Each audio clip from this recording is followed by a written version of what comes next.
When you think of human resources, what comes to mind? Paperwork? Payroll? Well, that might have been true once. But today, we're going to talk about the incredible journey HR has taken, literally from a dusty back room right into the C-suite, shaping the very future of a company. It's a pretty wild story.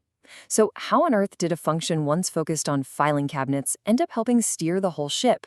Let's dive in and find out. And that's really the big question we're going to tackle today, isn't it? How did HR get that seat at the big table? The one where all the major decisions are made. It's not just a story about HR. Understanding this leap from admin to strategy is actually crucial to understanding how modern business really works. All right, so here's our game plan.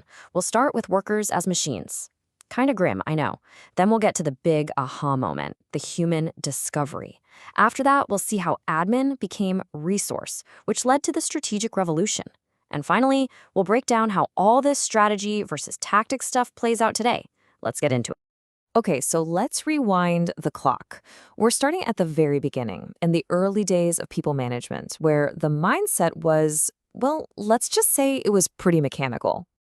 This timeline really sets the scene, and it's kind of rough. Back in the Industrial Revolution, workers were basically seen as cogs in a machine, interchangeable parts. Then you get to 1911, and this guy, Frederick Winslow Taylor, comes along with scientific management, which basically doubles down on that whole idea. It was all about squeezing every last drop of productivity out of a person. But see that date at the end there, the 1930s? That's our foreshadowing. Things were about to get a major shakeup. And this quote from Taylor's approach, it just says it all. Standardized procedures. Increase productivity by lowering effort. It sounds efficient, right? But what it really meant was using stopwatches and clipboards to figure out the one single best way to do any task. There was no room for creativity or individuality. You weren't a person with thoughts or feelings. You were an object to be optimized, just like a gear in a machine. So you can probably guess that this whole people are machines thing couldn't last forever. Something had to give. And what came next was a total game changer, a real breakthrough in thinking. And believe it or not, it happened almost completely by accident. And here it is, the big turning point, the Hawthorne studies. So picture this. Researchers, led by this guy, Elton Mayo, go into a factory. Their goal is super simple. They just want to see if changing the lighting makes people work harder.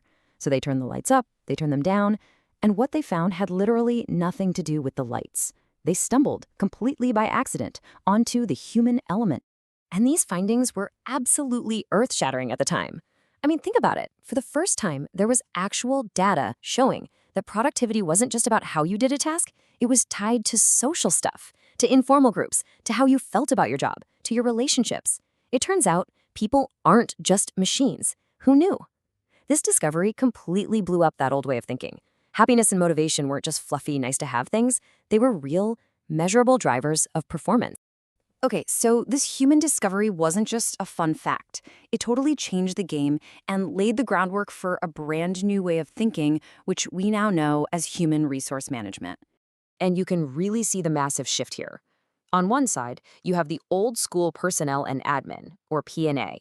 This was all tactical, transactional stuff. Handling paychecks, tracking vacation days, dealing with discipline, super reactive. But on the other side, you get human resource management, or HRM. This was a whole new ballgame. It was built on this radical idea that people are the prime movers, the engine of the business. The focus wasn't just on administering things anymore. It was about actually nurturing talent to push the whole company forward. And I want to be super clear here. This wasn't just slapping a new label on the same old department. No way. This was a fundamental change in philosophy. By the time we hit the turn of the century, most companies had caught on. They finally got it. Their people weren't just a line item on an expense report. They were a valuable asset, a resource that could actually give them a competitive edge. But guess what? The story doesn't end there. As the world got way more complicated, with globalization, new tech popping up everywhere, the beginnings of AI, businesses realized that even this new HRM wasn't quite enough. They needed something more strategic. And that brings us to the next big leap, the strategic revolution. So what in the world is strategic human resource management, or SHRM? Well, it boils down to one key word: alignment. It's about making sure that every single thing HR does, who they hire, how they train, what they reward, is directly tied to the big picture business goals. So if your company's goal is to be the #1 innovator, SHRM is what makes sure you're only hiring creative geniuses and your bonus structure actually rewards taking risks. HR stops being a support function and starts being a core part of making the business strategy happen. This table just lays it all out so clearly. Look at the differences. Traditional HRM, short-term, reactive. It's basically playing whack-a-mole with daily problems. But SHRM, it's long-term, proactive. It's looking down the road 3 to 5 years out. And this is a big one, accountability. HRM is seen as a cost center, a necessary evil on the budget. SHRM flips that on its head and says, no, our people are an investment center. And my favorite part, responsibility. It's not just HR's job anymore. It's everyone's job, from the line managers all the way up. Now, this is a super important point, so don't miss it. Remember how HRM totally kicked the old personnel and admin to the curb? Well, this is different. SHRM doesn't replace HRM. They work together. They coexist. Think of it like this. You still need HRM to handle all the essential day-to-day stuff.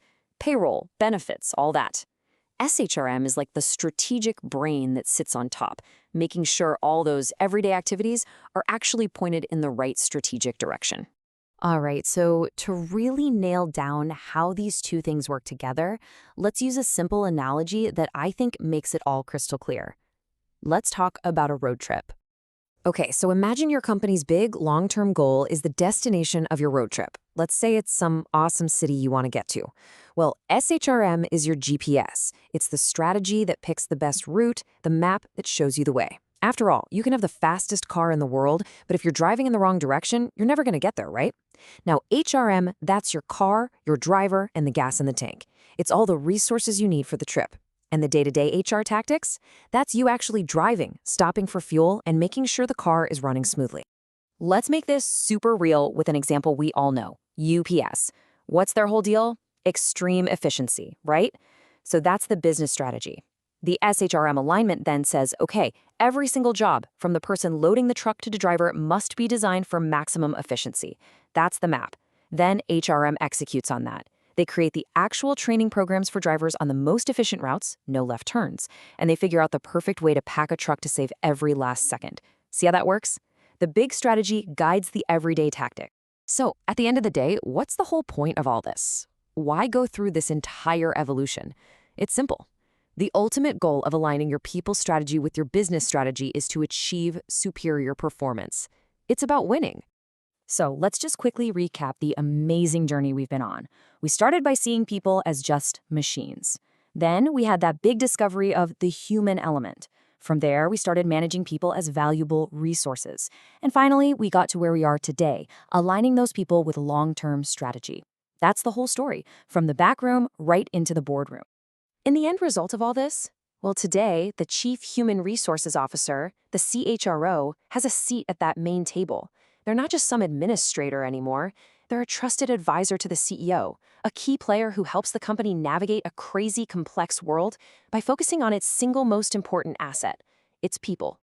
So that leaves us with one final big question to chew on. With everything changing so fast, I'm talking AI, globalization, you name it, what's the next phase? What's the next big evolutionary step for HR?